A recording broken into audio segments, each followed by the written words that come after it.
जम्मू कश्मीर में जिन्होंने एक नए विकास के युग की शुरुआत के लिए बहुत परिश्रम, आयोजन और बहुत माइन्यूट ऑब्जर्वेशन के साथ शुरुआत की है, ऐसे हमारे लेफ्टिनेंट गवर्नर श्रीमान मनोज सिन्हा जी, भारत सरकार में मंत्रिपरिषद में मेरे साथी, प्रधानमंत्री ऑफिस में MOS डॉक्टर जितेंद्र सिंह जी,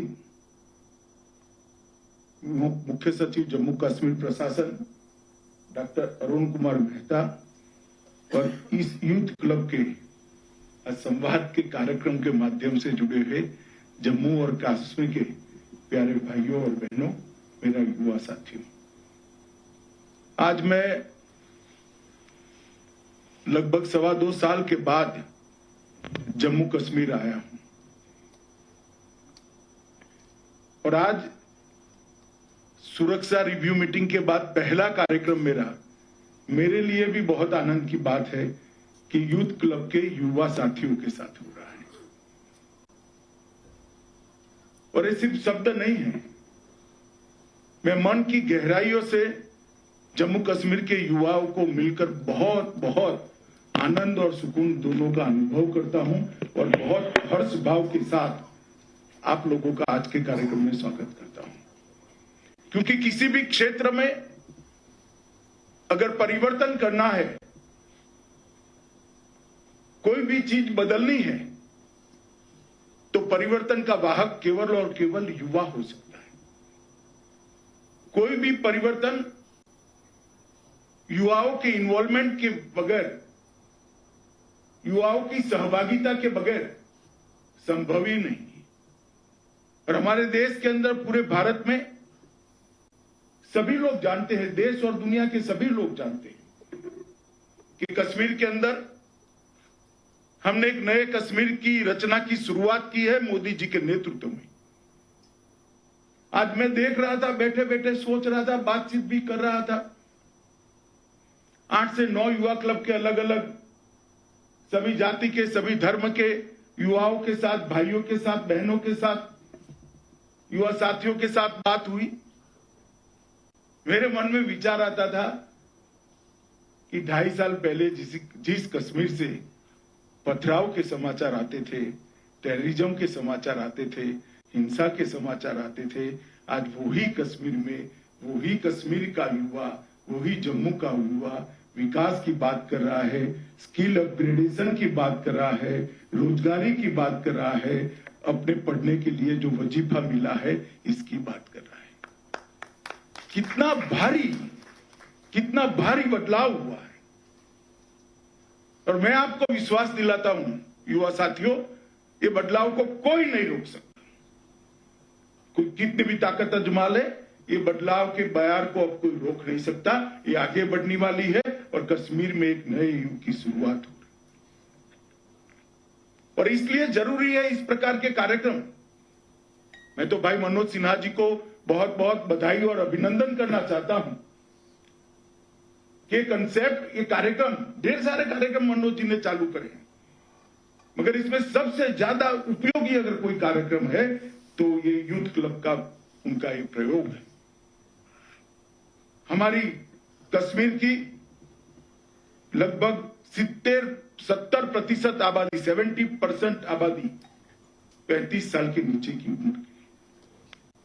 अगर ये 70% आबादी के मन में आशा जगा दी जाए, 70% आबादी का हौसला बढ़ा दिया जाए, 70% आबादी को विकास के कामों के साथ जोड़ लिया जाए, उनकी पढ़ाई लिखाई की चिंता हो, उनकी स्किल डेवलपमेंट की चिंता हो, उनकी रोजगारी की चिंता हो, और उनको अगर कश्मीर की शांति का और कश्मीर के विकास का राजदूत बनाया जाए, तो कश्मीर की शांति में कोई कभी भी खलल नहीं पहुंचा सकता। और मैं मानता हूं इसीलिए ये कार्यक्रम बहुत महत्वपूर्ण है। लगभग पूरे जम्मू और कश्मीर में 4500 युवा क्लब पंजीकृत किए गए हैं। उसमें से ग्रामीण क्षेत्र में 4229 युवा क्लब है। आप कल्पना कर सकते हैं 4229 युवा क्लब ग्रामीण क्षेत्र के युवाओं को विकास की कोई न कोई गतिविधि के साथ, खेल की कोई न कोई गतिविधि के साथ जोड़ने का काम करे। उनकी शिक्षा की चिंता हो रही, उनकी रोजगारी की चिंता हो रही, वो खेले, अपने आप को खेल के साथ जोड़े, उसकी व्यवस्था हो रही, स्किल अपग्रेडेशन की उसकी चिंता हो रही है और कश्मीर के विकास के साथ हम उसको जोड़ते हैं। मित्रों, मल्टी डायमेंशनल प्रोग्राम है। इससे आजीविका का सृजन भी होता है, इससे शिक्षा और कौशल विकास ये भी आगे बढ़ता है, आर्थिक सहायता और आर्थिक अनुदान भी। हमारी बहन बैठी है, कौर ने बताया मुझे बहुत सहायता मिली यहां पर, तो आर्थिक अनुदान और आर्थिक सहायता भी मिलती है। परामर्श, एक गाइडेंस भी मिलता है और इसके साथ साथ हेल्थ अपग्रेडेशन के लिए भी बहुत सारी चीजें इसके साथ जोड़ी गई है। सबसे महत्वपूर्ण चीज युवाओं को खेल के साथ जोड़ना है। खेल ऐसी चीज है जो हर युवा ने अपने आप को खेल के साथ जोड़ना चाहिए। खेल ही हमें हारना सिखाता है, खेल ही हमें जीतने का जज्बा आगे ले जाता है। आज हार गया हूं, कल मैं जीत कर आऊंगा। ये युवा का जो स्वभाव बनना चाहिए वो स्वभाव बनता है और इससे पर्यटन और मनोरंजन के साथ भी युवा जुड़ा है। जम्मू कश्मीर सरकार ने मोदी जी के गाइडेंस के अंदर एक लक्ष्य रखा है, प्रत्येक पंचायत में एक यूथ क्लब बने और हर शहरी वार्ड के अंदर एक यूथ क्लब बने।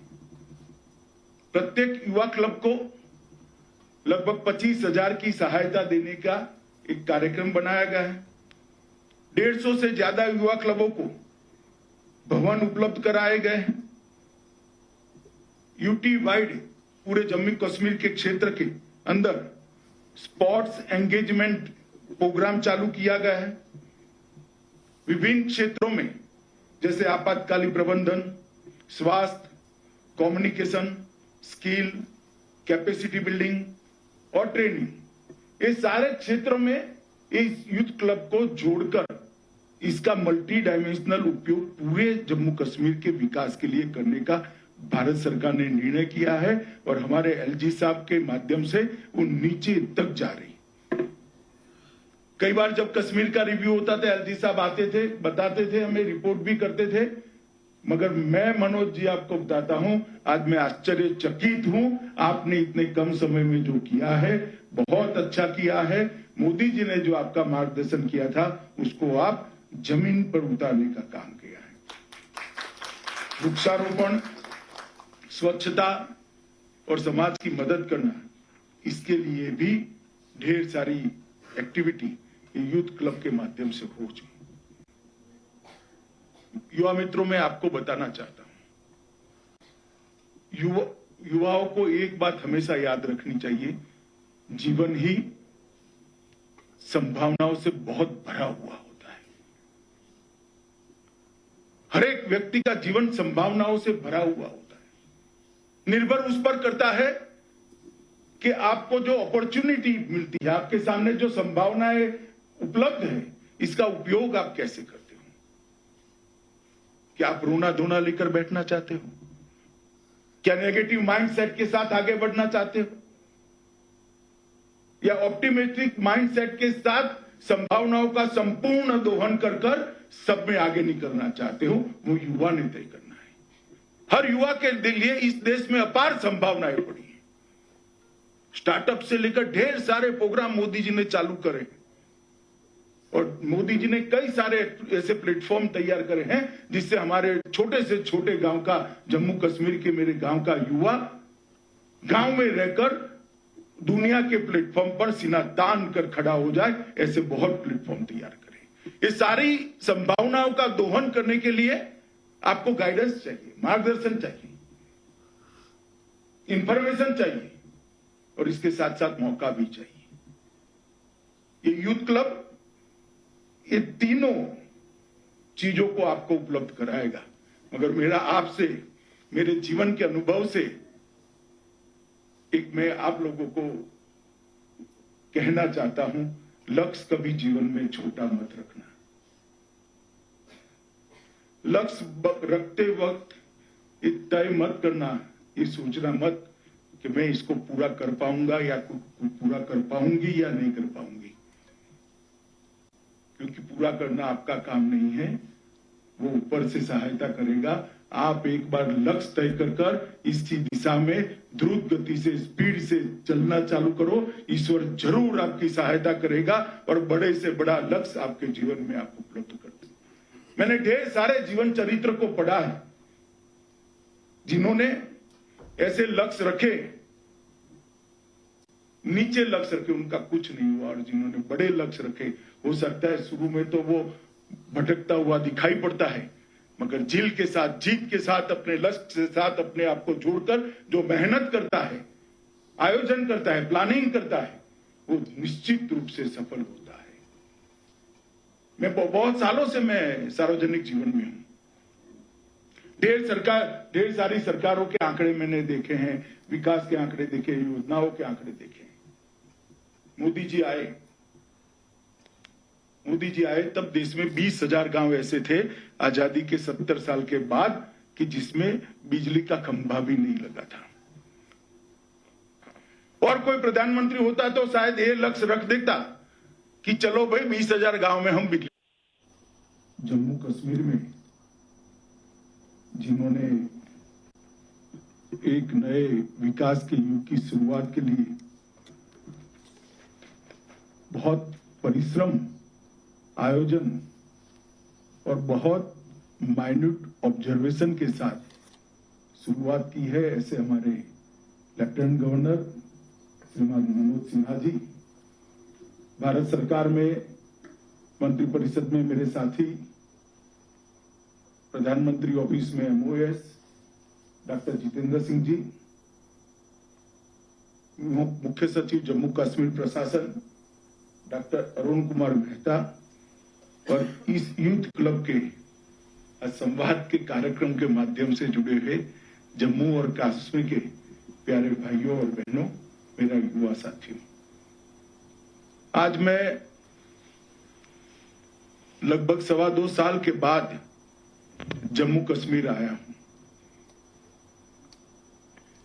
और आज सुरक्षा रिव्यू मीटिंग के बाद पहला कार्यक्रम मेरे लिए भी बहुत आनंद की बात है कि यूथ क्लब के युवा साथियों के साथ हो रहा है। और ये सिर्फ शब्द नहीं है, मैं मन की गहराइयों से जम्मू कश्मीर के युवाओं को मिलकर बहुत बहुत आनंद और सुकून दोनों का अनुभव करता हूं, और बहुत हर्ष भाव के साथ आप लोगों का आज के कार्यक्रम में स्वागत करता हूं। क्योंकि किसी भी क्षेत्र में अगर परिवर्तन करना है, कोई भी चीज बदलनी है, तो परिवर्तन का वाहक केवल और केवल युवा हो सकता है। कोई भी परिवर्तन युवाओं के इन्वॉल्वमेंट के बगैर, युवाओं की सहभागिता के बगैर संभव ही नहीं है। और हमारे देश के अंदर, पूरे भारत में सभी लोग जानते हैं, देश और दुनिया के सभी लोग जानते हैं कि कश्मीर के अंदर हमने एक नए कश्मीर की रचना की शुरुआत की है मोदी जी के नेतृत्व में। आज मैं देख रहा था, बैठे बैठे सोच रहा था, बातचीत भी कर रहा था, 8 से 9 युवा क्लब के अलग अलग सभी जाति के, सभी धर्म के युवाओं के साथ, भाइयों के साथ, बहनों के साथ, युवा साथियों के साथ बात हुई। मेरे मन में विचार आता था कि 2.5 साल पहले जिस कश्मीर से पथराव के समाचार आते थे, टेररिज्म के समाचार आते थे, हिंसा के समाचार आते थे, आज वही कश्मीर में, वही कश्मीर का युवा, वही जम्मू का युवा विकास की बात कर रहा है, स्किल अपग्रेडेशन की बात कर रहा है, रोजगारी की बात कर रहा है, अपने पढ़ने के लिए जो वजीफा मिला है इसकी बात कर रहा है। कितना भारी बदलाव हुआ है। और मैं आपको विश्वास दिलाता हूं युवा साथियों, ये बदलाव को कोई नहीं रोक सकता। कोई कितनी भी ताकत आजमा ले, ये बदलाव के बयार को अब कोई रोक नहीं सकता। ये आगे बढ़ने वाली है और कश्मीर में एक नए युग की शुरुआत हो रही और इसलिए जरूरी है इस प्रकार के कार्यक्रम। मैं तो भाई मनोज सिन्हा जी को बहुत बहुत बधाई और अभिनंदन करना चाहता हूं कि कंसेप्ट, ये कार्यक्रम, ढेर सारे कार्यक्रम मनोज जी ने चालू करे, मगर इसमें सबसे ज्यादा उपयोगी अगर कोई कार्यक्रम है तो ये यूथ क्लब का उनका ये प्रयोग है। हमारी कश्मीर की लगभग 70% आबादी, 70% आबादी 35 साल के नीचे की उम्र की।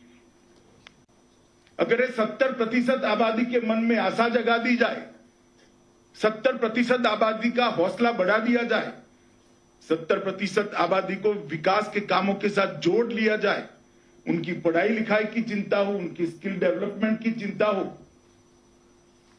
उनकी रोजगारी की चिंता हो, और उनको अगर कश्मीर की शांति का और कश्मीर के विकास का राजदूत बनाया जाए तो कश्मीर की शांति में कोई कभी भी खलल नहीं पहुंचा सकता।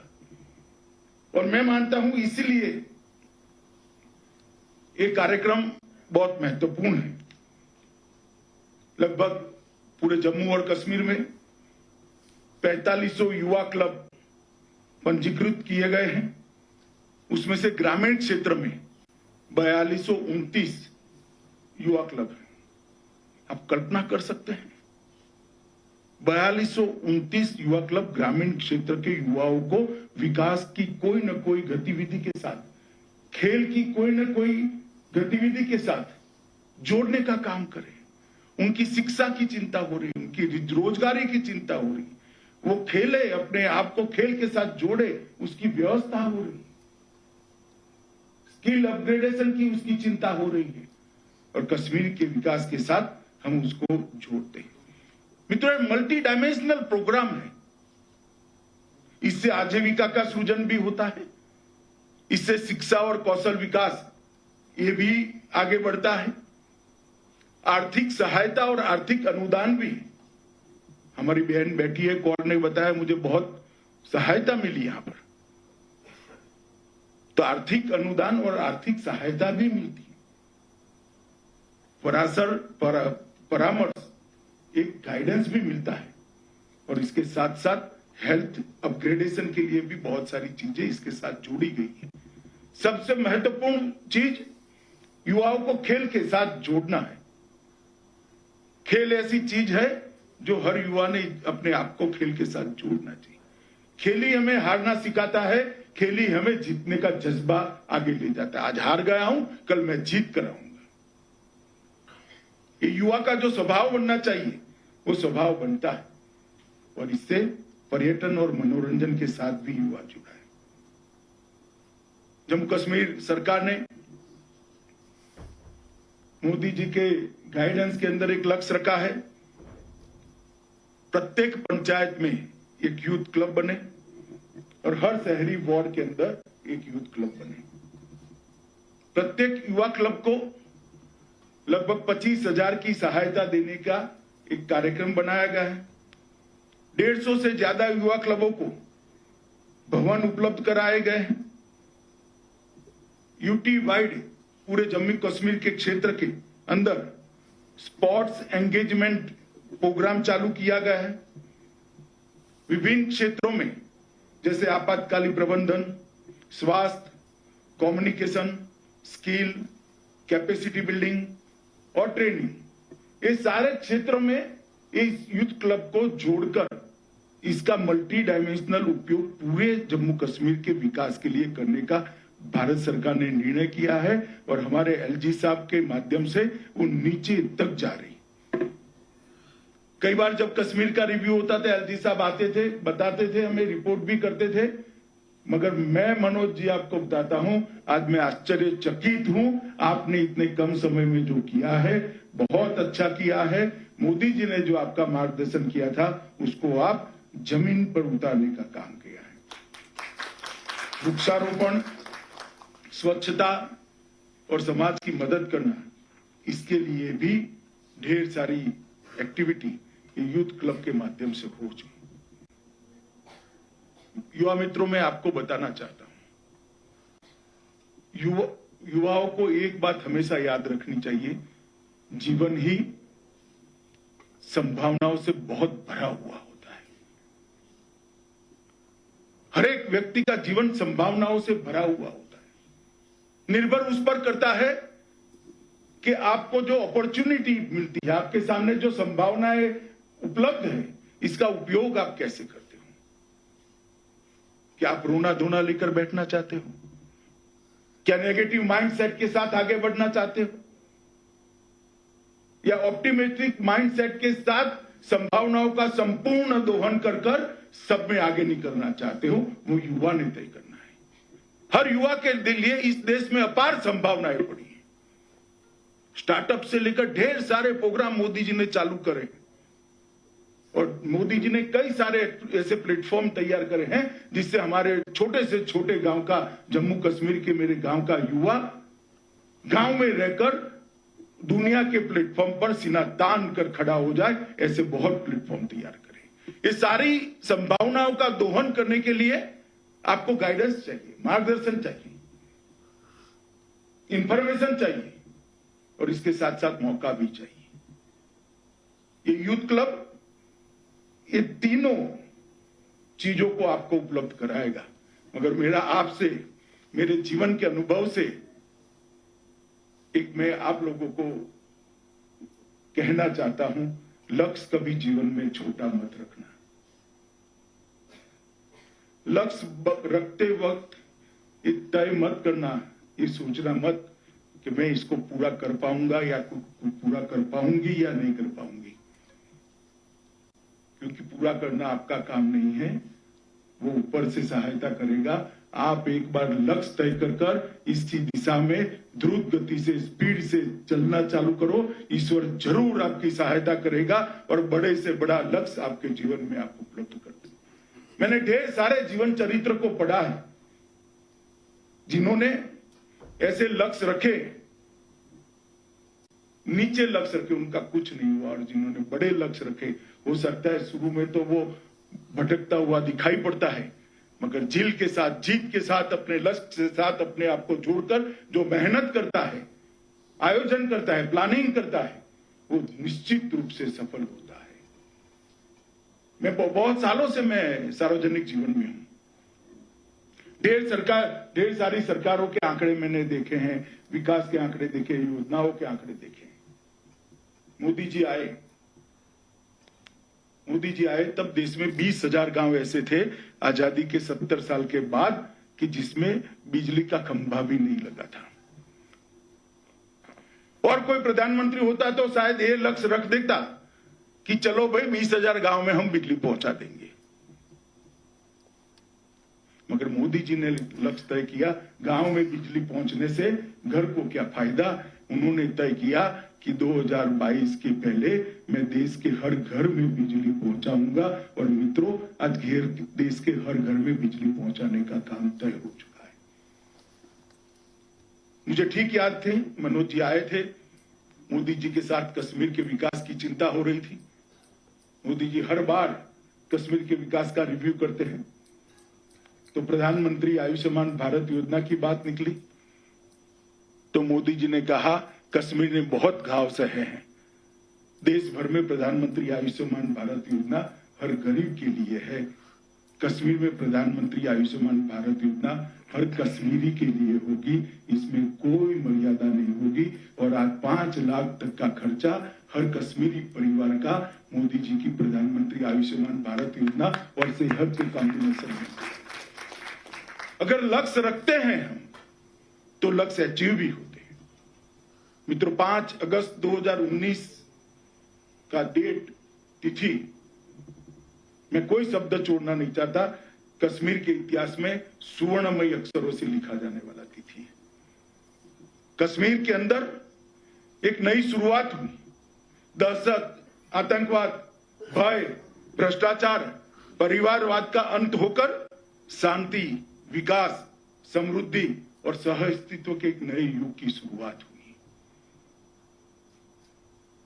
इसको इस जम्मू कश्मीर के युवाओं ने बल देना है। ये अपॉर्चुनिटी जो आपको मिल रही है, ये विकास जो आपको दिखाई पड़ता है, मैं विकास के आंकड़े और बाकी सारी बातें भी बताता हूं, क्योंकि ढेर सारा अपप्रचार होता है कि हमें क्या मिला, हमें क्या मिला।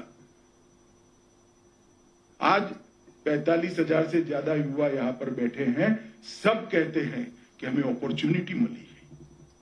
जीवन में अपॉर्चुनिटी बहुत बड़ी चीज होती है मित्रों, और बहुत सारा विकास का काम भी शुरू हुआ है। और हम चाहते हैं कि कश्मीर पहले भारत सरकार से मदद आती थी, आज भी आती है, आनी भी चाहिए, क्योंकि बहुत सहा है कश्मीर ने। परंतु एक दिन ऐसा जरूर आएगा कि कश्मीर भारत सरकार के, भारत के विकास के लिए कंट्रीब्यूट करे, लेने वाला नहीं, भारत को देने वाला प्रदेश बने। इस प्रकार का हमारा जम्मू कश्मीर बनाने का लक्ष्य हम लोगों ने रखा। और ये जिम्मेदारी जम्मू कश्मीर के युवाओं की, जम्मू कश्मीर के युवाओं को मैं कहना चाहता हूं मित्रों, आज मैं आपके सामने खड़ा हूं, भारत के गृह मंत्री के नाते खड़ा हूं। मोदी जी ने मुझे भारत के गृह मंत्री की जिम्मेदारी दी। मैं भारतीय जनता पार्टी दुनिया की सबसे बड़े राजनीतिक दल का अध्यक्ष भी रहा, परंतु मेरी कैरियर की शुरुआत एक पोलिंग बूथ के अध्यक्ष से हुई थी। मेरे परिवार का कोई राजनीतिक बैकग्राउंड नहीं है, ना मैं कोई मुख्यमंत्री का बेटा हूं, ना विधायक का बेटा हूं, ना मेरी मां कभी राजनीति में थी, ना मेरे दादे परदादे राजनीति में थे। मगर ये लोकतंत्र की खूबसूरती है, जमहूरियत की खूबसूरती है कि नीचे से मैं इस देश, इतने बड़े देश का गृह मंत्री बन सकता हूं। आप लोग मुझे साच अर्थ में बताना भैया, 5 अगस्त 2019 के पहले कश्मीर का युवा इस देश का वित्त मंत्री या गृह मंत्री या देश का राष्ट्रपति, उपराष्ट्रपति बनने का सोच सकता था क्या? 70 साल की जमहूरियत में क्या दिया? 87 विधायक, 6 सांसद और 3 परिवार। मैं नाम लेना नहीं चाहता परिवार का, सब जानते हैं। मोदी जी ने 30,000 चुने हुए प्रतिनिधि देने का काम इतने कम समय के अंदर दिया है। और मैं मानता हूं कि लगभग पंचायत चुनाव में 4,291 निर्वाचन क्षेत्रों में चुनाव हुआ। ब्लॉक विकास परिषद के अंदर 285 तहसील पंचायतों का और जिला परिषद की 280 सीटों का चुनाव हुआ, और बढ़ चढ़कर 98% तक लोगों ने वोट डाले हैं। और लगभग 30,000 प्रतिनिधि आज अपने अधिकार का उपयोग कर रहे हैं, अधिकार को प्राप्त किए हैं और जम्मू कश्मीर की सेवा कर रहे हैं। जो लोग चिल्ला रहे हैं वो इसलिए चिल्ला रहे हैं कि जमहूरियत, लोकतंत्र 3 परिवारों की गिरफ्त से निकल एक गरीब के घर में गई है। हर पंचायत में एक वार्ड का सदस्य आया है, तहसील पंचायत में उसका एक तहसील पंचायत का सदस्य आया है, ब्लॉक का सदस्य आया है, हर जिला पंचायत में जिला पंचायत का सदस्य आया है। लोकतंत्र को घास रूट लेवल पर परकोलेट करने का काम नरेंद्र मोदी जी ने किया है, और जम्मू कश्मीर में साच अर्थ में इतने सालों के बाद लोकतंत्र की शुरुआत करी। देश भर में त्रिस्तरीय पंचायत की शुरुआत सालों पहले हो गई थी, मगर जम्मू कश्मीर में नहीं हुई थी।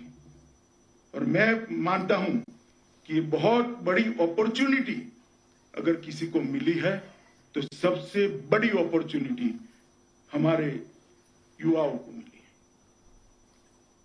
मुझे बताओ भला, गांव में पंच सरपंच कौन बनेगा? 5 साल के बाद आप ही बनोगे। पंच सरपंच बनोगे तो जिला पंचायत के सदस्य भी बन सकते हो, जिला पंचायत के सदस्य बन सकते हो तो फिर विधायक भी बन सकते हो, और विधायक बनते हो तो जम्मू कश्मीर के मुख्यमंत्री भी बन सकते हो, और देश की संसद में भी जा सकते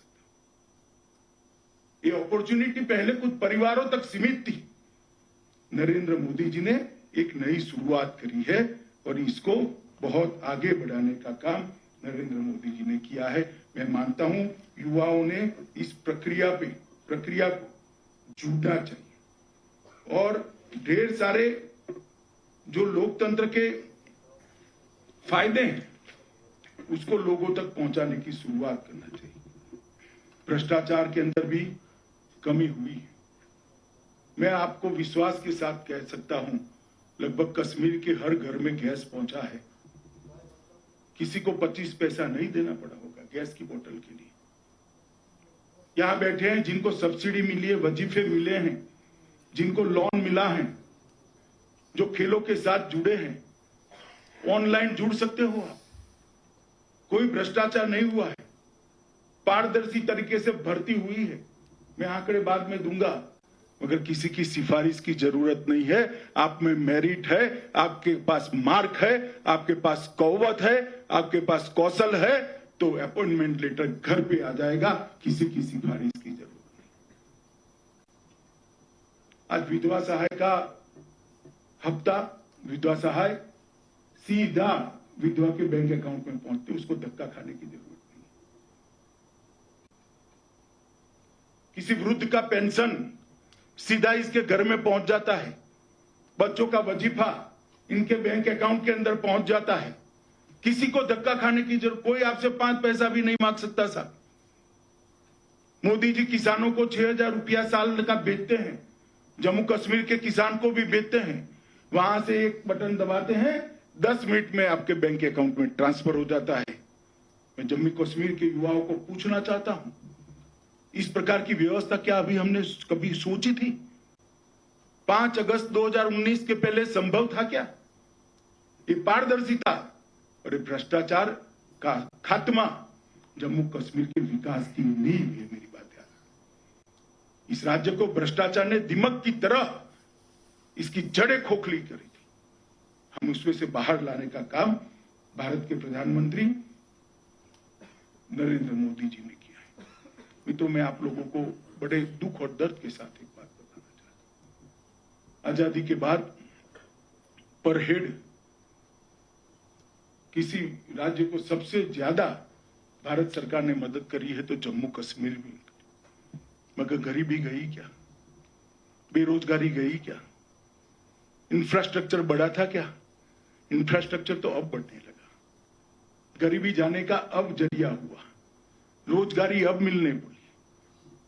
पढ़ाई लिखाई के लिए यहां से पाकिस्तान जाते थे। मनोज जी, कितनी मेडिकल कॉलेज बना दी? 7 नए मेडिकल कॉलेज बनाए, 11 नर्सों की कॉलेजें बनाई हैं।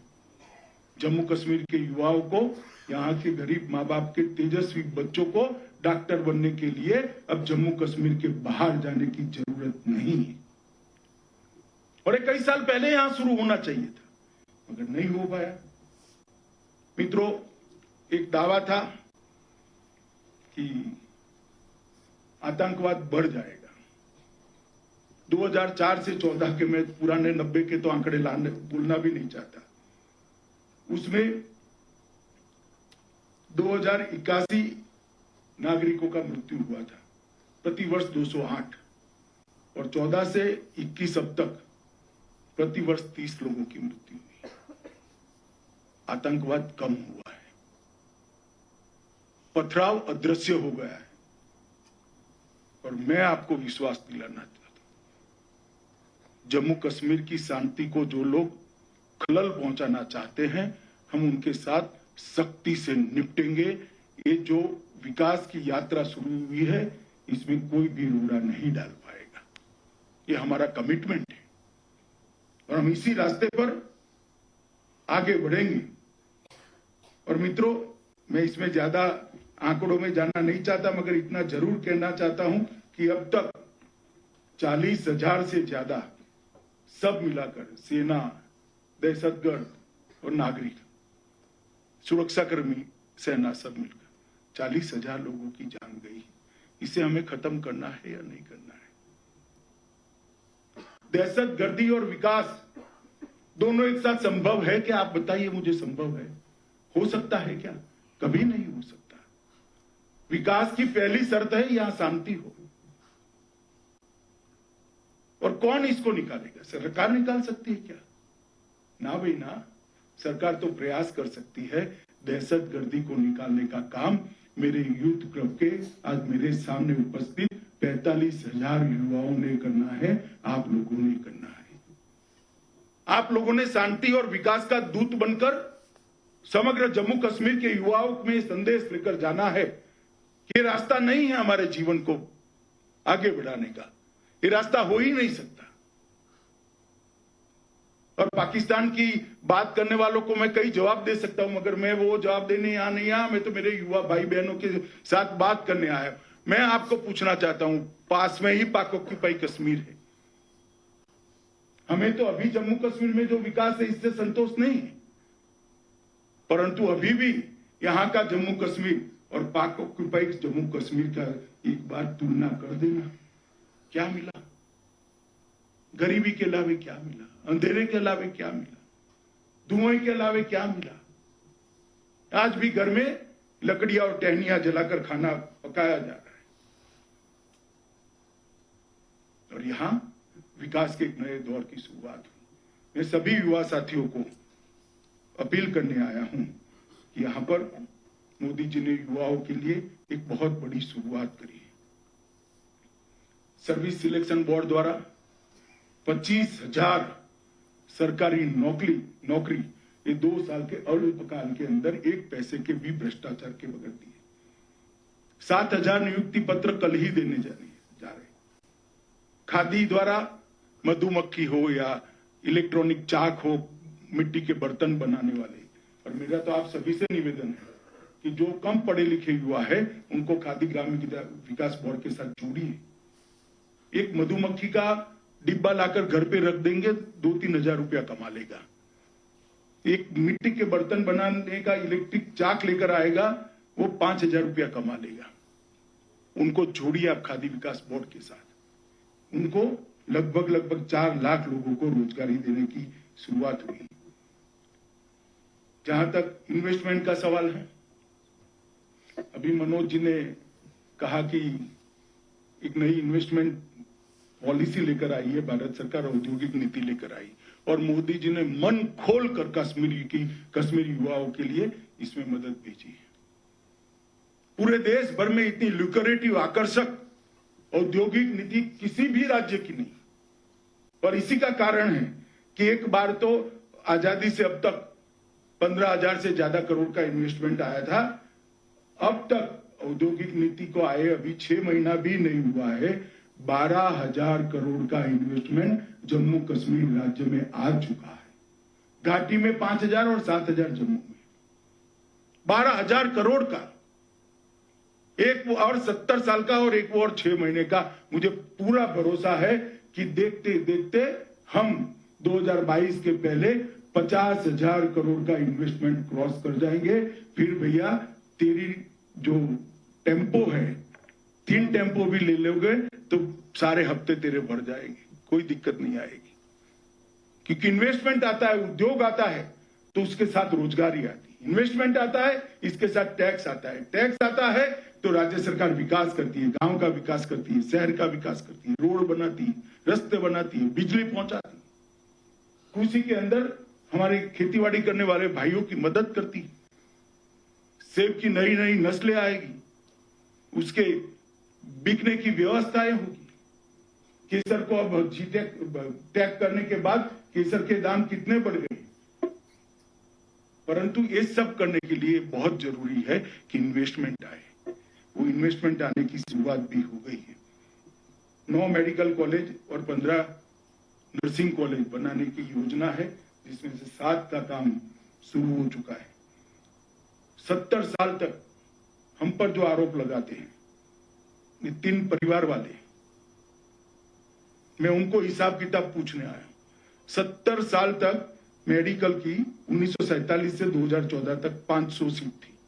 जरा हॉल वाले एक साथ बोले कितनी सीटें थी भाई? जोर से बोलो जरा, कितनी? आज 1150 एमबीबीएस की सीटें 500 की जगह हो चुकी है और 1100 होने वाली है। आप कल्पना कर सकते हैं 2000 बच्चे 1 साल के डॉक्टर बनकर बाहर निकलेंगे। 14 डेंटल की सीटें निकलवानी, पीजी की, और 600 पैरामेडिकल सीटें निकलेंगी। इसके साथ आईआईटी आपके लिए यहां है, किसी को अब दिल्ली जाने की जरूरत नहीं है।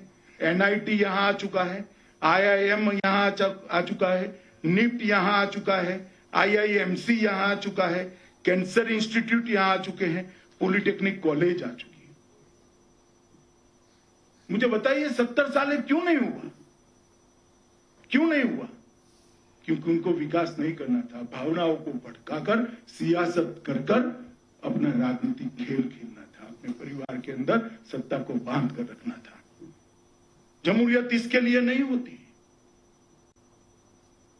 जमहूरियत इसके लिए होती है कि देश का पैसा अंतिम से अंतिम गरीब व्यक्ति तक पहुंचे, विकास अंतिम से अंतिम गरीब व्यक्ति तक पहुंचे। और नरेंद्र मोदी जी ये चाहते हैं। मित्रों, ढेर सारी चीजें हैं कहने के लिए, मगर मैं इतना कहना चाहता हूं कि मोदी जी की जो फ्लैगशिप कार्यक्रम है, उस सब का सबसे अच्छा इंप्लीमेंटेशन अगर देश भर में कहीं हुआ है तो मैं दावे के साथ कह सकता हूं कि मेरे जम्मू और कश्मीर में हुआ है। लगभग स्वच्छ भारत मिशन का काम यहां पर पूरा हो चुका है। हर घर में शौचालय पहुंचाया गया है। प्रधानमंत्री आवास योजना के तहत 54,900 मतलब 55,000 गरीबों को घर देने की कार्यक्रम शुरू हो गया है और उसमें से 11,000 लोगों को घर देने का काम पूरा भी हो चुका है। ये 55,000 लोग पूछते हैं कि 70 साल तक मुझे क्यों घर नहीं मिला था। मैं उनको कहना चाहता हूं 5 अगस्त 2019 के बाद आपको घर मिलने का रास्ता खुल गया है। डेमोक्रेसी यहां नीचे तक परकोलेट हुई। जल जीवन मिशन के तहत 2 जिलों में हर घर में नल से जल पहुंचाने का काम समाप्त हो गया है और 11 जिलों में 2021 दिसंबर के पहले हम समाप्त कर देंगे। 7 जिलों में सितंबर 22 के पहले समाप्त कर देंगे। तो गृहमंत्री अमित शाह अपने 3 दिवसीय दौरे को लेकर के युवाओं से सीधा संवाद कर रहे हैं।